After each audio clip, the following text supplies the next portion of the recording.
السلام علیکم second year سی۔ آج ہم بینک کے چیپٹر میں سے جو مرکزی بینک کے فرائض ہیں وہ پڑھیں گے۔ تجارتی بینکوں کے فرائض ہم پڑھ چکے ہیں، آج ہم مرکزی بینک کے فرائض جو ہیں وہ پڑھیں گے۔ کسی ملک کا جو مرکزی بینک ہوتا ہے اس کا پہلا فرض یہ ہے کہ وہ اس ملک میں نوٹ جاری کرتا ہے۔ نوٹ جاری کرنا بینک کا سب سے اولین جو ہے وہ کام ہے۔ جس وقت مرکزی بینک کا وجود نہیں تھا اس وقت ہر تجارتی بینک اپنی مرضی سے زر جاری کر سکتا تھا۔ اس کے نتیجے میں کیا ہوتا تھا کہ ملک میں افراط زر پیدا ہو جاتا، یعنی کہ زیادہ زر جاری ہو جاتا، اور کوئی بھی بینک زر کو جاری کرنے اور اس کو کنٹرول کرنے کا ذمہ دار نہیں ہوتا تھا۔ چاچے اسی اہمیت کے پیش نظر سب سے پہلے جو ہے وہ انگلینڈ میں مرکزی بینک قائم کیا گیا، جسے نوٹ جاری کرنے اور زر کی رسد کو کنٹرول کرنے کی ذمہ داری سونپی گئی۔ آج دنیا کے ہر ملک میں مرکزی بینک کرنسی نوٹ جاری کرنے کا ذمہ دار ہے، اور اس کے ساتھ ساتھ وہ کرنسی کی قدر کو بھی مستحکم رکھتا ہے۔ کرنسی کو جاری کیسے کیا جاتا ہے؟ کرنسی کو جاری کرنے کے دو طریقے ہیں۔ پہلا ہے معینہ حد کا نظام اور دوسرا ہے متناسب محفوظ سرمایہ کا نظام۔ معینہ حد کا نظام اس اصول کے تحت جو ہے وہ نوٹ جاری کرنے کی ایک حد مقرر، نام سے ظاہر ہے کہ حد جو ہے وہ حد مقرر کر لی جاتی ہے۔ یہ حد کون مقرر کرتی ہے؟ یہ ملک کی پارلیمنٹ یا قانون ساز اسمبلی مقرر کرتی ہے۔ مرکزی بینک جو ہے اس کے بغیر کوئی ضمانت میں، بغیر کوئی رہن رکھے چیز نوٹ جاری کر سکتا ہے، مگر جب یہ حد پوری ہو جاتی ہے تو اس سے زائد نوٹ چھاپنے کے لیے اس کو اس کے بدلے پوری مقدار کا سونا، چاندی یا زر مبادلہ جو ہے محفوظ زر کے طور پر اپنے پاس رکھنا پڑتا ہے۔ اگزامپل میں آپ کو دیتی ہوں کہ فرض کریں یہ حد جو ہے وہ 5 ارب پونڈ ہے۔ 5 ارب پونڈ تک ایک ملک جو ہے، ایک ملک کا مرکزی بینک وہ زر کو جاری کر سکتا ہے بغیر جو ہے کسی ضمانت کو رکھے، مگر اگر اس کے بعد 1 کروڑ پونڈ کے مزید نوٹ چھاپنے کی ضرورت پڑ جائے تو 1 کروڑ پونڈ کی مالیت کا سونا، چاندی یا کفالتوں کو بطور زر محفوظ رکھنا پڑے گا۔ یہ نظام جو ہے وہ انگلینڈ میں، ناروے میں اور جاپان میں قائم ہے۔ اس نظام کے تحت مرکزی بینک اپنی مرضی سے زائد نوٹ نہیں چھاپ سکتا، بلکہ اگر وہ حد کو تبدیل بھی کرنا چاہے تو اسے باقاعدہ پارلیمنٹ سے یا قانون ساز اسمبلی سے اجازت لینی پڑتی ہے، منظوری لینی پڑتی ہے۔ اس طرح سے ملک میں افراط زر پیدا ہونے کا خدشہ نہیں رہتا۔ لیکن اس نظام کی خرابی کیا ہے کہ اس کی وجہ سے نظام زر غیر لچکدار، یعنی اگر زر کی ضرورت پڑ ہی جائے ملک کو تو مرکزی بینک زائد زر جاری نہیں کرے گا، اس کی رسد کو نہیں بڑھائے گا۔ دوسرا جو نظام ہے وہ ہے متناسب محفوظ سرمایہ کا نظام، اسے بینکنگ رول بھی کہتے ہیں، پروپورشنل ریزرو سسٹم۔ اس نظام کے تحت نوٹ جاری کرنے کے لیے خاص تناسب، متناسب ہے تو اسی سے تناسب مقرر کر لیا جاتا ہے، یعنی جتنے بھی نوٹ جاری کیے جائیں گے ان کے بدلے ایک خاص نسبت سے سونا، چاندی یا زر مبادلہ بطور محفوظ سرمایہ رکھا جائے گا۔ مثال کے طور پر امریکہ اور جرمنی میں یہ تناسب 40% ہے، فرانس میں 35% اور پاکستان میں 30%۔ اس کا مطلب کیا ہے کہ اگر پاکستان کا مرکزی بینک 100 روپے کے کرنسی نوٹ جاری کرنا چاہے تو 30 روپے کی مالیت کا سونا چاندی اپنے پاس ریزرو شکل میں، متناسب محفوظ سرمایہ کی شکل میں اپنے پاس رکھے گا۔ اس طریقے سے کیا ہوتا ہے کہ زر کی رسد لچکدار ہو جاتی ہے، کیونکہ جتنی زیادہ مقدار میں کسی ملک میں سونا، چاندی یا زر مبادلہ دستیاب ہو، اسی قدر مرکزی بینک کا نوٹ جاری کرنے کا اختیار بڑھ جاتا ہے۔ لیکن اس سے ملک میں افراط زر پیدا ہو جاتا ہے۔ معینہ حد میں افراط زر پیدا نہیں ہوتا، لیکن اس میں افراط زر پیدا ہونے کا خدشہ ہوتا ہے۔ عام طور پر جو مرکزی بینک ہے انہی 2 اصولوں کے تحت جو ہے وہ نوٹ کو جاری کرتے ہیں، لیکن اگر ان اصولوں سے ہٹ کر بغیر کسی چیز کو بطور زر ضمانت رکھے وہ نوٹ جاری کریں گے تو اسے خسارے کی سرمایہ کاری کہیں گے۔ یہ خسارے کی سرمایہ کاری ایک طرف ملک میں افراط زر پیدا کرتی ہے اور دوسری طرف زر کی قدر کو بھی غیر مستحکم بنا دیتی ہے۔ تو مرکزی بینک کا پہلا جو فرض ہے وہ ہے نوٹ جاری کرنا، اور نوٹ جاری کرنے کے 2 طریقے معینہ حد کا نظام اور متناسب محفوظ سرمایہ کا نظام۔ ان 2 طریقوں سے جو زر ہے وہ نوٹ جاری کیا جاتا ہے۔ دوسرا مرکزی بینک کا فرض یہ ہے کہ یہ حکومت کا بینک ہوتا ہے۔ مرکزی بینک کو ہم حکومت کا بینک بھی کہتے ہیں کیونکہ حکومت کی جتنی بھی وصولیاں، ادائیگیاں ہوتی ہیں وہ اسی بینک کے ذریعے ہوتی ہیں۔ یہ حکومت کے لیے مالی مشیر مینز مشورہ دینے والا، مالی مشیر کے طور پر کام کرتا ہے۔ حکومت کو وقتاً فوقتاً مالی امور کے بارے میں مشورے دیتا ہے۔ حکومت کے قرضے اسی بینک کے ذریعے سے وصول ہوتے ہیں اور یہی ان کی ادائیگی کرتا ہے۔ بین الاقوامی تجارت میں جتنی بھی غیر ملکی ادائیگیاں ہوتی ہیں اس کے لیے بھی یہی بینک زر مبادلہ مہیا کرتا ہے۔ حکومت کی درآمدی برآمدی پالیسی بھی اسی بینک کے مشورے سے تیار کی جاتی ہے۔ اگر ملک میں زر مبادلہ کی مقدار زیادہ ہو تو نرم درآمدی پالیسی اختیار کی جائے گی، یعنی آسانی کے ساتھ دوسرے ملک سے اشیاء جو ہے وہ ہمارے ملک میں آ جائیں۔ بصورت دیگر دوسری صورت میں تجارتی پالیسی کو محدود کر دیا جاتا ہے۔ غرض یہ کہ حکومت کی تمام تر جو مالی امور کی نگرانی، جانچ پڑتال، وصولیاں، ادائیگیاں اسی بینک کی ذمہ داری ہے۔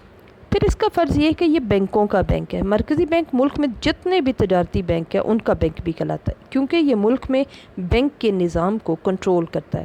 ملک میں موجود تمام بینک اس کے تابع ہوتے ہیں، یہ ان کی مکمل نگرانی کرتا ہے۔ تمام بینک اس بینک کی زرعی پالیسی کے مطابق عمل کرتے ہیں۔ یہ بینک ان بینکوں کے اوقات کار مقرر کرتا ہے۔ ان کی قرضہ جاری کرنے کی پالیسی، ہنڈیوں کو بٹا لگانے کی پالیسی بھی اس بینک کے مطابق ہوتی ہے۔ ملک میں ہر تجارتی بینک مرکزی بینک کے مشورے سے اپنی برانچ کھول سکتا ہے، اور ان کے سرمایہ کا ذمہ دار بھی، نگران بھی یہی جو ہے وہ بینک ہوتا ہے۔ تجارتی بینک جب مشکل وقت میں ہوتے ہیں تو مرکزی بینک ہی ان کی مدد کرتا ہے، اور اس طرح سے وہ اپنی مشکلات پر قابو پاتے ہیں۔ کیوں ہوتے ہیں؟ کیونکہ تجارتی بینک ہم نے پڑھا تھا کہ شیڈیولڈ بینک جو ہوتے ہیں، جو مرکزی بینک کے پاس رجسٹرڈ ہوتے ہیں، اس لیے لوگوں کو اس بات کا اعتماد ہوتا ہے کہ وہ بلا جھجک اپنی امانتیں تجارتی بینکوں کے پاس جمع کروا دیتے ہیں، کیونکہ وہ جانتے ہیں کہ ان بینکوں پر مرکزی بینک کو مکمل کنٹرول حاصل ہے۔ پھر مرکزی بینک ملک میں جتنا دھاتی زر ہے، جتنا زر مبادلہ ہے، اس کا محافظ ہے۔ تجارت پیشہ لوگ جس قدر زر مبادلہ کماتے ہیں وہ مرکزی بینک کے پاس لا کر جمع کرواتے ہیں۔ مرکزی بینک ملکی کرنسی میں ان تاجروں کو ادائیگی کرتا ہے۔ اسی طرح بیرون ملک کام کرنے والے حضرات جس قدر بھی زر مبادلہ ملک میں بھیجتے ہیں وہ سب کا سب مرکزی بینک اپنے پاس رکھ لیتا ہے۔ اس کے عوض انہیں ملکی کرنسی میں ادائیگی کرتا ہے۔ ملک میں سونے چاندی کے ذخائر بھی مرکزی بینک کی تحویل میں ہوتے ہیں۔ یہ بینکوں کا آخری سہارا ہوتا ہے۔ جیسے بینکوں کا بینک اور بینکوں کا آخری سہارا، یہ ملتی جلتی ہیڈنگ ہے ہمارے پاس۔ مرکزی بینک تجارتی بینکوں کا آخری سہارا ہے۔ تجارتی بینک اگر کسی وقت مشکل میں پھنس جائیں تو مرکزی بینک سے مدد لے کر اپنی مشکل دور کرتے ہیں۔ مثال کے طور پر اگر تجارتی بینک لوگوں کو زیادہ قرضہ جاری کر دے یا ہنڈیوں کو زیادہ مقدار میں بٹا لگا دیں اور خود ان کے پاس امانت داروں کو ادائیگی کے لیے روپے کی کمی ہو جائے تو وہ فوراً مرکزی بینک سے ادھار لے لیتے ہیں یا اپنی ہنڈیوں کو دوبارہ مرکزی بینک سے بٹا لگوا لیتے ہیں، اور اس طرح سے اپنی مشکل پر قابو پاتے ہیں۔ اگر مرکزی بینک مشکل وقت میں ان کی مدد نہ کرے تو تجارتی بینک کے لیے ملک میں کاروبار کرنا بہت زیادہ مشکل ہو جاتا ہے، کیونکہ لوگوں کا اعتماد اگر ایک بینک سے کبھی ایک بار اڑ جائے تو پھر وہ اس بینک کا کاروبار جاری رکھنا مشکل ہوتا ہے، کیونکہ بینک اسی اعتماد کی بنیاد پر ہمیں پتہ ہے کہ یہ کاروبار اپنا چلاتے ہیں۔ مرکزی بینک حساب گھر کے طور پر کام کرتا ہے۔ مرکزی بینک حساب گھر کے طور پر کس طرح سے کام کرتا ہے کہ یہ بینک تمام تجارتی بینکوں کو یہ سہولت دیتا ہے کہ وہ مرکزی بینک کے دفتر میں جمع ہو کر ایک دوسرے کے ساتھ لین دین سے متعلق حساب کتاب کر لیں۔ دن میں 2 بار تمام بینکوں کے نمائندے مرکزی بینک کے دفتر میں جمع ہوتے ہیں اور ایک دوسرے کے ساتھ لین دین کرتے ہیں۔ اس طرح اس بینک نے تجارتی بینکوں کے مابین ادائیگیوں اور وصولیوں کو بھی آسان بنا دیا ہے۔ مرکزی بینک کا پھر آخری فرض کیا ہے کہ یہ بازار زر کا ناظم ہے۔ مرکزی بینک بازار زر کے ناظم کے طور پر کام کرتا ہے۔ جہاں ایک طرف مرکزی بینک ملک میں کرنسی جاری کرتا ہے، دوسری طرف اس کی یہ کوشش ہوتی ہے کہ کرنسی کی مقدار ملک میں ضرورت کے مطابق نہ تو زیادہ ہو کہ قیمتیں چڑھ جائیں، افراط زر پیدا ہو، نہ ہی اتنی کم ہو کہ معیشت بحران کا شکار ہو، تفریط زر ہو جائے اور ملک میں جو ہے وہ زر کم ہو جائے۔ ایسے طریقے بینک اختیار کرتا ہے جس سے ملک میں زر کی مقدار ضرورت کے مطابق رہے، اور اسے ہی ہم مرکزی بینک کی زرعی پالیسی بھی کہتے ہیں۔ مرکزی بینک بطور بازار زر کے ناظم یا محافظ کے بھی فرائض سر انجام دیتا ہے۔ اس طرح سے ملک میں اعتباری زر کی گردش کو بھی یہ کنٹرول کرتا ہے۔ مرکزی بینک کس طرح سے ملک میں افراط زر یا تفریط زر کو کنٹرول کرتا ہے، یا اعتباری جو زر ہے اس کو کس طرح سے کنٹرول کرتا ہے، بازار زر کا ناظم ہونے کے ناطے اس پر کیا ذمہ داریاں عائد ہیں، تو وہ ہم اب جو ہے وہ پڑھتے ہیں، دیکھتے ہیں کہ کون کون سے طریقے وہ اختیار کرے گا ملک میں جو ہے افراط زر اور تفریط زر کو کنٹرول کرنے کے لیے۔ تو پہلا طریقہ جو اختیار کرے گا مرکزی بینک وہ ہے مقداری طریقے یا کوانٹیٹیو میئرز۔ مقداری نام سے ظاہر ہے کہ مقداری طریقوں سے مراد ایسے طریقے جو زر کی مقدار کو براہ راست کنٹرول کرتے ہیں۔ اس قسم کے طریقوں کو اختیار کرنے سے زر کی مقدار کو کم و بیش کیا جا سکتا ہے۔ یہ طریقے افراط زر تفریط زر دونوں صورتوں کو کنٹرول کرنے کے لیے اختیار کیے جاتے ہیں۔ ہمیں پتہ ہے کہ افراط زر میں زر بہت زیادہ ہوتا ہے، زر کی گردش زیادہ ہوتی ہے، اور مقصد کیا ہوتا ہے زرعی پالیسی کا کہ زر کی گردش اور مقدار کو کم کیا جائے۔ اس کے برعکس اگر تفریط زر ہے ملک میں تو انہی طریقوں کو اختیار کیا جاتا ہے کہ زر کی مقدار اور گردش کو بڑھایا جائے۔ اس کو ہم مقداری طریقے کہتے ہیں۔ مقداری طریقوں میں 4 طریقے جو ہے وہ شامل ہیں جس سے مرکزی بینک ملک میں افراط زر اور تفریط زر کو کنٹرول کرتا ہے، اس کی مقدار کو کنٹرول کرتا ہے کوانٹیٹیولی۔ پہلا طریقہ ہے شرح بینک کی پالیسی۔ شرح بینک کی پالیسی کیا ہوتی ہے؟ شرح بینک نام سے پتہ چل رہا ہے کہ شرح بینک کی پالیسی سے مراد وہ شرح سود ہے جو مرکزی بینک عام تجارتی بینکوں کو قرضہ دیتے وقت یا ان کی ہنڈیوں کو بٹا لگاتے وقت مقرر کرتا ہے۔ اگر ملک میں افراط زر ہو اور مرکزی بینک زر کی مقدار کو کم کرنا چاہے تو وہ بینک ریٹ یا شرح بینک، شرح کو انگلش میں کیا کہتے ہیں؟ ریٹ، تو بینک ریٹ میں اضافہ کر دیتا ہے۔ اس کے نتیجے میں مرکزی بینک بھی شرح سود میں اضافہ کرتے ہیں جس کی وجہ سے بینکوں کے قرضوں کی مقدار کم ہو جاتی ہے۔ اور تفریط زر کی صورت میں کیا ہوتا ہے کہ پہلے ہی زر کی گردش کم ہوتی ہے، اس صورت میں شرح سود میں کمی ہو جاتی ہے اور تجارتی بینکوں کو مرکزی بینک سے کم قرضہ ملے گا، ان کی ہنڈیوں کو بھی کم بٹا ملے گا اور وہ مزید آگے لوگوں کو بھی کم قرض دیں گے۔ اس طرح سے ملک میں تفریط زر جو ہے وہ افراط زر اور تفریط زر دونوں کنٹرول ہو جائیں گے۔ اس کی کامیابی کے لیے کیا ضروری ہے کہ ملک میں زر کا کاروبار کرنے والے تمام ادارے، بینک، ایجنسیاں، کارپوریشن مرکزی بینک کی پالیسی کو مکمل طور پر جو ہے وہ فالو کریں، اس کو اختیار کریں۔ ملک کے معاشی نظام میں لچک ہونی چاہیے تاکہ اعتباری زر کی مقدار میں کمی بیشی سے لگان، اجرتیں اور اشیاء وغیرہ بھی کم یا زیادہ ہو سکیں۔ پھر یہ کہ تیسری اس کی شرط کیا ہے کہ اس کی کامیابی کے لیے ضروری ہے کہ شرح بینک میں تبدیلی سے حقیقت میں قرضے کی مقدار ضرورت کے مطابق کم یا زیادہ ہو جائے۔ دوسرا جو طریقہ اختیار کیا جائے گا مقداری، مرکزی بینک جو اختیار کرے گا زر کی مقدار کو یا افراط زر و تفریط زر کو کنٹرول کرنے کے لیے، وہ ہے کھلے بازار کا عمل، اوپن مارکیٹ آپریشن۔ اس کے ذریعے مرکزی بینک ضرورت کے مطابق بازار زر میں کفالتوں، بانڈز، تمسیکات وغیرہ کی خرید و فروخت کرتا ہے۔ اگر ملک میں افراط زر ہو تو مرکزی بینک زر کی گردش کو کم کرنا چاہے تو مرکزی بینک کیا کرے گا؟ اس کے پاس جتنی بھی کفالتیں، بانڈز ہوں گے انہیں وہ منڈی میں لا کر فروخت کر دے گا۔ جب وہ فروخت کرے گا تو لوگ اسے خرید لیں گے اور زر کی گردش کم ہو جائے گی اور پیسہ سارا بینک کے پاس چلا جائے گا۔ اور تفریط زر کی صورت میں مرکزی بینک زر کی منڈی سے یہ خود کفالتیں، بانڈ، تمسیکات، حصص وغیرہ کو خود خرید لے گا تاکہ زر لوگوں کے پاس پہنچے۔ اس طرح سے بینک زر کو گردش میں ڈالتا ہے یا زر کی گردش کو بڑھاتا ہے اور زر کی مقدار میں اس طرح سے وہ کمی بیشی جو ہے وہ کر لیتا ہے۔ اس کی کامیابی کے لیے کیا ضروری ہے کہ جب تجارتی بینکوں کے نقد محفوظات میں اضافہ ہو تو بینک زیادہ قرضے مہیا کرے، جب اس کے پاس نقد محفوظات کم ہو تو کم قرضے جو ہے مہیا کرے۔ پھر یہ کہ مرکزی بینک سرکاری کفالتوں کو خریدے تو تجارتی بینکوں کے نقد محفوظات میں کمی ہو، اور مرکزی بینک کے پاس اگر عام تجارتی بینکوں کے نقد محفوظات میں کمی بیشی ہو تو قرضوں کی مقدار میں بھی اسی صورت میں کمی بیشی ہو۔ اور لاسٹ شرط یہ ہے کہ بینکوں کے جاری کردہ اعتباری زر کی رفتار گردش میں کوئی تبدیلی نہیں آنی چاہیے۔ پھر تیسرا جو مقداری طریقہ ہے وہ ہے محفوظ سرمایے کے تناسب میں تبدیلی۔ مرکزی بینک ملک کے تمام تجارتی بینکوں کو کنٹرول کرتا ہے، ہم پہلے بھی پڑھ چکے، جو اس کے پاس باقاعدہ طور پر رجسٹرڈ ہوتے ہیں یا شیڈیولڈ ہوتے ہیں، انہیں ہم شیڈیولڈ بینک کہتے ہیں۔ تجارتی بینک جب چاہیں مشکل وقت میں مرکزی بینک سے مدد طلب کر سکتے ہیں۔ ضرورت کے وقت مرکزی بینک انہیں قرضے دیتا ہے، ان کی ہنڈیوں کو بٹا لگاتا ہے، انہیں مصیبت سے نجات دلاتا ہے۔ اس کے لیے وہ کیا کرتا ہے کہ انہی خدمات کے پیش نظر مرکزی بینک تجارتی بینکوں کی کل امانتوں میں سے ایک خاص شرح سے رقم اپنے پاس محفوظ رکھتا ہے۔ مثال کے طور پر اگر یہ شرح 5% ہو اور کسی بینک کے پاس جو ہے امانتوں کے طور پر کل 100 کروڑ روپے جمع ہوں تو ان میں سے 5 جو کروڑ روپیہ ہے وہ مرکزی بینک کے پاس جمع ہوتے ہیں اور باقی وہ تجارتی بینک خود استعمال کریں گے۔ اسے کہتے ہیں زر محفوظ۔ اگر مرکزی بینک ملک میں افراط زر کو قابو کرنا چاہے تو وہ اس شرح میں اضافہ کر دے گا، یعنی اس 5 کروڑ کو بڑھا کے اب وہ کتنا کر دے گا؟ 6 کروڑ کر دے گا یا 6% کر دے گا، اور 1 کروڑ روپیہ گردش میں سے نکل جائے گا۔ اگر ملک میں تفریط زر کی صورت ہو تو مرکزی بینک اس شرح میں کمی کر دیتا ہے تاکہ بینکوں کو قرض جاری کرنے کے لیے مزید رقم حاصل ہو جائے۔ تجارتی بینک اس رقم کو قرضوں کے لیے استعمال کرتے ہیں۔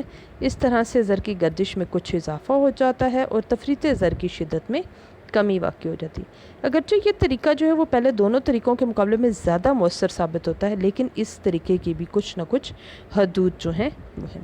اس کی حدود کیا ہیں کہ تجارتی بینکوں کے پاس اگر فالتو محفوظات زیادہ ہوں تو مرکزی بینک کی نقد محفوظات کی شرح بڑھانے کے باوجود بھی ان کے پاس سرمایہ ہوگا جسے وہ گردش میں ڈال کر اور مرکزی بینک کی جو پالیسی ہے اس کا اثر کو ختم کر دے گا۔ مرکزی بینک کے پاس جمع شدہ نقد محفوظات عام بینکوں کی پہنچ نسبتاً آسان ہوتی ہے، اس لیے اگر مرکزی بینک اس شرح میں اضافہ بھی کر دے تو عام تجارتی بینکوں کو اس سے کوئی فرق نہیں پڑتا۔ حکومتیں عام طور پر سرکاری قرضے کے حصول کی خاطر شرح سود کو کم رکھتی ہیں، اس لیے کم شرح سود پر بینک لوگوں کو ادھار دینے کے لیے کبھی بھی راضی نہیں ہوتا۔ لاسٹ جو مقداری طریقہ ہے وہ ہے راشن بندی، کریڈٹ راشننگ۔ راشن یعنی کھانا پینا بند کر دینا۔ تو تجارتی بینکوں کا کھانا پینا کیا ہے؟ ان کا قرضہ۔ مرکزی بینک جب دیکھتا ہے یہ طریقہ صرف اور صرف افراط زر کو کنٹرول کرنے کے لیے اپنایا جاتا ہے۔ مرکزی بینک جب یہ دیکھتا ہے کہ تجارتی بینک اس کی پالیسی پر عمل نہیں کر رہے تو وہ کیا کرتا ہے؟ اس تجارتی بینکوں کی راشن بندی کر دیتا ہے، جس کے تحت اس بینک کو مقررہ مقدار سے زیادہ وہ قرض نہیں دے گا یا اس کی ہنڈیوں کو مقررہ مقدار سے زیادہ بٹا نہیں لگائے گا۔ اس صورت میں تجارتی بینک قرضہ جاری کرنے کے سلسلے میں محتاط ہوتے ہیں، کیونکہ انہیں اس بات کا خدشہ رہتا ہے کہ اگر انہوں نے زیادہ قرضہ جاری کر دیا یا زیادہ ہنڈیوں کو بٹا لگا دیا تو مرکزی بینک ان کی مدد نہیں کرے گا اور وہ مشکل میں پھنس جائیں گے۔ اس تمام جو چاروں طریقے ہم نے مقداری پڑھے، شرح بینک کی پالیسی، کھلے بازار کا عمل، محفوظ سرمائے کے تناسب میں تبدیلی یا راشن بندی، ان طریقوں سے جو ہے وہ مقداری لحاظ سے جو زر کی مقدار ہے وہ کنٹرول ہو جاتی ہے اور جو ہے مرکزی بینک کی پالیسی جو ہے وہ کامیاب رہتی ہے ملک میں افراط زر و تفریط زر کو کنٹرول کرنے کے سلسلے میں۔ دوسرے جو طریقے ہیں وہ ہیں معیاری طریقے یا وصفی طریقے، کوالٹیٹیو میئرز، ٹھیک ہے۔ یہ کیا کرتے ہیں؟ یہ براہ راست تو زر کی مقدار میں کمی بیشی نہیں کرتے، لیکن بالواسطہ طور پر یہ کیا کرتے ہیں کہ افراط زر و تفریط زر کو کنٹرول کرنے میں مدد دیتے ہیں۔ پہلا طریقہ کیا ہے؟ اخلاقی اپیل۔ پہلے بعض اوقات مرکزی بینک تجارتی بینکوں پر اخلاقی دباؤ ڈالتا ہے اور انہیں مجبور کرتا ہے کہ وہ ان کی پالیسی پر عمل کریں اور ملک میں درپیش مسائل کو حل کرنے میں بینک کی مدد کریں۔ اس قسم کے اخلاقی دباؤ کو ہم اخلاقی اپیل کے نام سے موسوم کرتے ہیں۔ پھر اگر اخلاقی اپیل پر بینک عمل پیرا نہ ہو تو وہ راست اقدام کرے گا، ڈائریکٹ ایکشن کرے گا۔ ڈائریکٹ ایکشن میں وہ کیا کرے گا؟ ان کو قرض دینے سے انکار کر دے گا یا ان کی بھونڈیوں کو بٹا لگانے سے انکار کر دے گا یا وہ انتہائی قدم اٹھانے کی جو دھمکی ہے وہ بھی دے سکتا ہے، اور انہیں وہ یہ بھی کہہ سکتا ہے کہ وہ انہیں اپنی فہرست سے نکال دے گا، اور اس طرح سے بھی بینک جو ہے تجارتی بینک وہ زرعی پالیسی کو جو ہے اس کو اپنانے پر مجبور ہو جاتے ہیں۔ تیسرا طریقہ جو معیاری اپنایا جاتا ہے وہ اشتہار بازی، پبلسٹی۔ بعض اوقات مرکزی بینک اشتہار بازی کے ذریعے یہ بھی افراط زر کو کنٹرول کرنے کے لیے اختیار کیا جاتا ہے۔ مثال کے طور پر پاکستان کے مرکزی بینک نے انعامی بانڈز کے ذریعے کروڑوں روپیہ گردش سے نکال لیا۔ لوگوں نے انعام کے لالچ میں بانڈز خرید رکھے ہیں اور اس طرح سے روپیہ گردش سے نکل کر بینک کے پاس پہنچ گیا۔ اشتہار بازی کے ذریعے مرکزی بینک لوگوں کو بچت کی ترغیب بھی دیتا ہے تاکہ لوگ رقوم بچائیں اور زر کی گردش کچھ کم ہو۔ اشتہار بازی بھی اعتباری زر کی مقدار کو کنٹرول کرنے کا ایک بامقصد ذریعہ ہے۔ چوتھا طریقہ جو اختیار کیا جائے گا وہ ہے قرض جاری کرنے کی حد مختتم میں تبدیلی۔ اس طریقہ کار کے تحت یہ تھوڑا سا اچھا سا سمجھ لیجئے گا۔